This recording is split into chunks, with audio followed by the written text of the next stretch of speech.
When we think of the apex predator, one name echoes through 66 million years of history: Tyrannosaurus rex.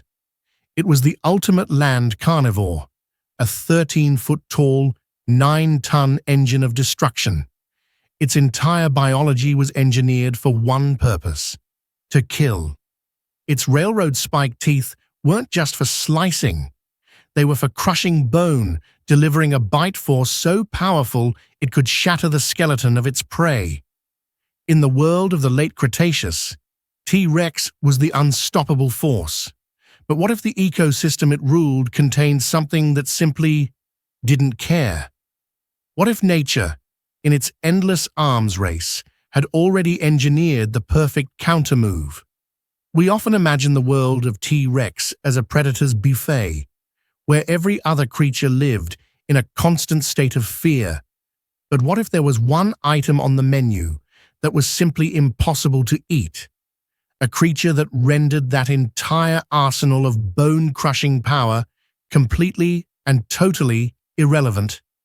This wasn't a bigger, faster predator. It was a plant-eater. A creature so perfectly and robustly designed for defense that it became the literal, immovable object to the T-Rex's unstoppable force. This is the story of Ankylosaurus, the living fortress, and perhaps the only dinosaur the king of the tyrants was truly afraid of. Our journey begins not with a roar, but with a puzzle. In the early 1900s, paleontologists were scouring the famed Hell Creek Formation of Montana. This was the twilight of the dinosaurs, a world preserved in stone, and it was yielding spectacular monsters. But amidst the colossal bones of Triceratops and T-Rex, field crews began finding something else. They found bizarre fragments of bone, not from a skeleton, but seemingly from an external shield. They found knobs, plates, and solid rings of bone, like the armor of some medieval knight. The legendary fossil hunter Barnum Brown led one of these expeditions. In 1906, he collected a spectacular specimen: the upper part of a skull, vertebrae, ribs, a shoulder girdle, and crucially, a massive sheet of those bony plates, or osteoderms. When he pieced it together, he realized he was looking at something entirely new to science. It was a reptilian tank. He named it Ankylosaurus, meaning fused lizard. This name was a literal description of its anatomy. Its bones were fused together throughout its body to create a rigid, shock-resistant frame. The skull bones were fused, the vertebrae were fused to the hip bones, and the armor plates were fused into a mosaic shield. Brown then gave it the species name Magniventris, meaning great belly. This wasn't an insult, it was a critical observation. The creature's rib cage was immensely wide, flaring out to a bizarre degree, hinting at an enormous digestive system within. The discovery was revolutionary. This animal was so distinct, so different from any known dinosaur, that paleontologists had to create an entirely new group for it. This was the birth of the family Ankylosauridae, a whole lineage of armored tanks, and Ankylosaurus magniventris itself was the type specimen, the king, the template, and the largest and last of its entire, incredible kind. When we say Ankylosaurus was the largest of its kind, the numbers are staggering. Adults could measure anywhere from 6 to 10 meters long, but its length, while impressive, isn't the real story. The real story is its weight and its build. Estimates place an adult Ankylosaurus at between 5 and 8 tons. To put that in perspective, an adult Triceratops, an animal that often looks larger in reconstructions, weighed only around 6 to 7 tons. Ankylosaurus was heavier, denser, and built on a completely different chassis. Its body was absurdly wide and incredibly low to the ground, standing only about 1.7 meters at the hips. This combination of extreme weight and a low center of gravity made it a living bunker. it was almost impossible to flip over. The transcript is dead on. It was constructed like a living tank.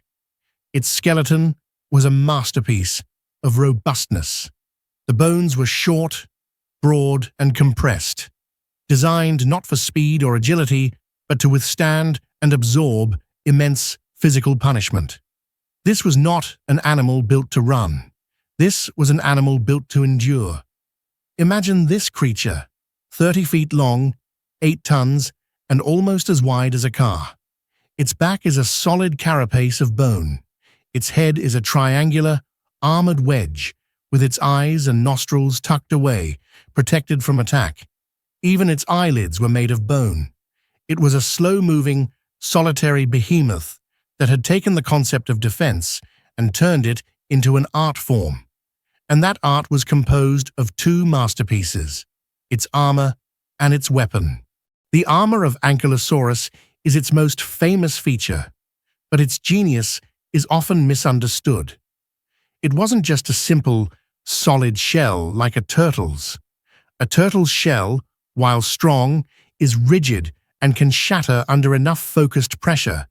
Exactly the kind of pressure a T-Rex's bone-crushing bite was designed to deliver. Ankylosaurus needed something smarter, and evolution provided it. Its armor was made of thousands of bony plates called osteoderms. These were not part of the skeleton. They were knobs, plates, and spikes of bone embedded directly within its skin, forming a flexible, chainmail-like coat of armor. But the real secret, the feature that makes this armor a specific counter to a Tyrannosaur, was its unique structure. Unlike the solid plates of its relatives, the osteoderms of Ankylosaurus were hollowed on the underside. This may sound weaker, but in reality, it's a revolutionary engineering trick. A solid, thick plate is heavy and brittle. When a T-Rex bites down, the force is concentrated on one point, and the plate shatters. But the hollowed dome structure of an Ankylosaurus osteoderm did the opposite. It distributed the crushing force. The dome shape channeled the pressure outward across the entire plate, making it incredibly resistant to a focused, crushing bite. It was an anti-crushing defense specifically evolved to counter the exact weapon of its primary antagonist. But that was only level 1 of the defense. Beneath this bony shield, the Ankylosaurus had another layer of soft armor, a thick, reinforced hide interwoven with massive amounts of collagen fibers. These fibers were far thicker than those found in modern armored animals like crocodiles. This collagen mesh acted as a biological Kevlar vest. If a T-Rex's tooth managed to find a gap or crack a plate, this shock-absorbing layer would stop the tooth from penetrating, distribute the impact, and protect the vital organs underneath. It also aided in healing and repair. This 2-layer system, a force-distributing hard shell combined with a shock-absorbing soft vest, was one of the most sophisticated defensive systems in the history of life. Studies have found this armor was likely strong enough to withstand low-caliber gunfire. This wasn't just passive defense, it was state-of-the-art biological ballistics. If the armor was the ultimate shield, the tail was the ultimate counter-weapon. Ankylosaurus didn't just sit and take the abuse, it hit back. And it hit back with enough force to end a fight permanently.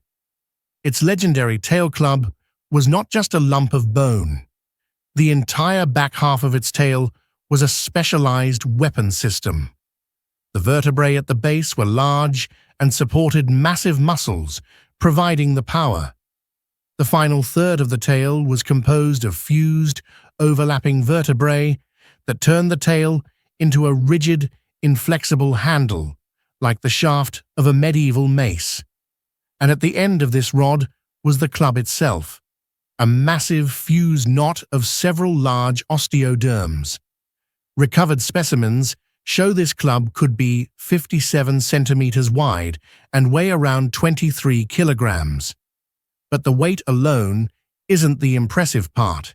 It's the speed it could generate. Thanks to those huge tail muscles, this wasn't a slow, clumsy swing. It was a snap. A recent study calculated the force this weapon could generate. A large Ankylosaurus could impact a target with over 20,000 newtons of force. Another test found its impulse was 370 times more powerful than a professional baseball player's swing. Let's be clear what this means.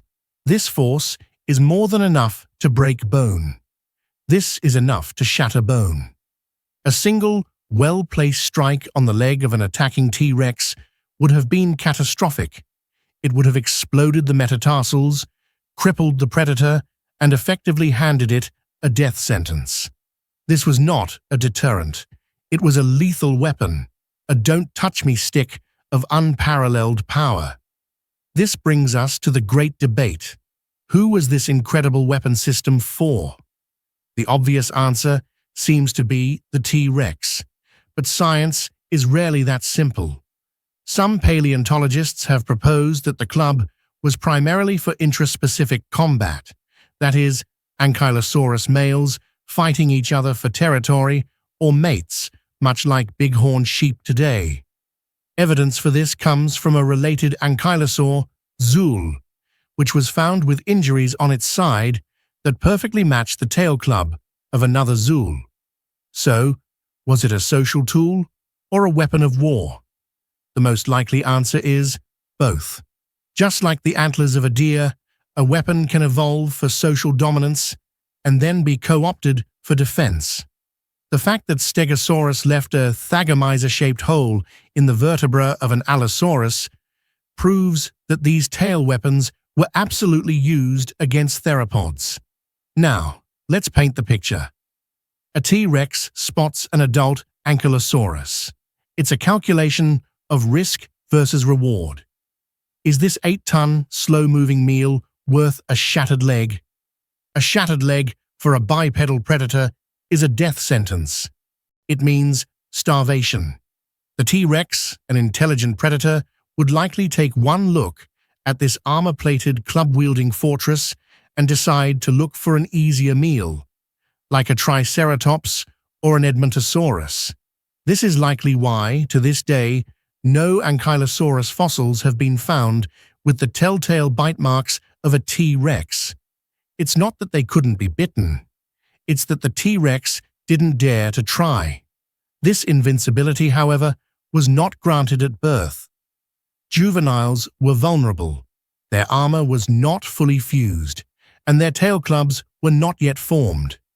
This explains why they may have congregated in groups when young, a safety-in-numbers strategy. But once they reached adulthood, they graduated. They put on their full suit of armor, grew their mace, and adopted the lone roamer lifestyle of a creature that fears nothing. How do you fuel an 8-ton living tank that moves at the speed of a walking human? The answer: a lot of low-grade fuel. Unlike the vast herds of Triceratops or Edmontosaurus, Ankylosaurus was not an ecosystem engineer. It was a solitary browser. Its low-slung body and wide, narrow beak were perfectly adapted for stripping low-growing vegetation, ferns, shrubs, and cycads. These weren't very nutritious, so it had to eat a lot of them. Estimates suggest an adult needed to consume 60 kilograms of food every single day, similar to a modern elephant. But its teeth were small and leaf-shaped, designed for cutting, not for grinding. So how did it process all this tough plant matter? The answer lies in its name: magna ventris, the great belly. Ankylosaurus used hind gut fermentation. It was essentially a living compost heap. It would snip 130 pounds of ferns, swallow them, and let them stew for days in an enormous fermentation vat of a gut, where symbiotic bacteria would break down the tough cellulose. This is why its ribcage had to be so incredibly wide. This slow-moving, slow-digesting lifestyle required a very specific sensory toolkit. It wasn't hunting, and realistically, nothing was successfully hunting it. So, its eyesight wasn't great, but its sense of smell was extraordinary. The structure of its nasal passages and the large size of its olfactory bulb suggest it had an exceptional sense of smell. It could sniff out the ripest fruits, the most nutritious hidden plants, and most importantly, it could smell a T-Rex or a pack of Dakota raptors long before it saw them, giving it ample time to brace for impact and ready its tail. The Ankylosaurus was a true success story. It was one of the last and greatest dinosaurs, thriving in the rich, forested floodplains of Hell Creek right up until the very end. It had solved the problem of survival in a world ruled by tyrants. It was rare, yes. Its fossils make up only about 1% of the finds in Hell Creek, as solitary apex animals often are, but it was a stable and successful part of the ecosystem. And then 66 million years ago, the sky fell. The one thing its armor wasn't designed for was a 6-mile-wide asteroid striking the planet with the force of 10 billion atomic bombs. The Ankylosaurus's impenetrable shield, designed to stop a 9-ton bite, was useless against a global firestorm. Its slow speed, once a luxury, became a fatal liability. It could not outrun the rapid-moving fires that incinerated the continent. Its specialized food source of low-growing ferns was annihilated, replaced by a world of ash and darkness. The fortress was breached, not by a predator, but by a cosmic event. This perfect, invincible tank, this masterpiece of defensive evolution, was rendered obsolete in a single day. It wasn't outcompeted. It wasn't hunted into extinction. It was simply removed. It was an impossibly tragic end for a creature that had achieved true invincibility in the world it was born into. The legacy of Ankylosaurus is more than just a famous dinosaur. It's a concept. It is the ultimate symbol of defense, a testament to the fact that evolution's arms race isn't just about bigger teeth and faster speeds, but also about smarter shields and more powerful counterpunches. The debate continues. Was the club a social tool or a weapon of war? But perhaps that's the point. It was so effective, it could be both. Ankylosaurus is a legend, precisely because it represents the immovable object, the one creature that could stare down the unstoppable force and win. If you found this story of biological engineering and prehistoric warfare fascinating, be sure to subscribe and join us for more journeys into the extinct. Now we want to ask you, in a hypothetical one-on-one fight, who would you bet on? The unstoppable T-Rex or the immovable Ankylosaurus? Let us know your pick in the comments below.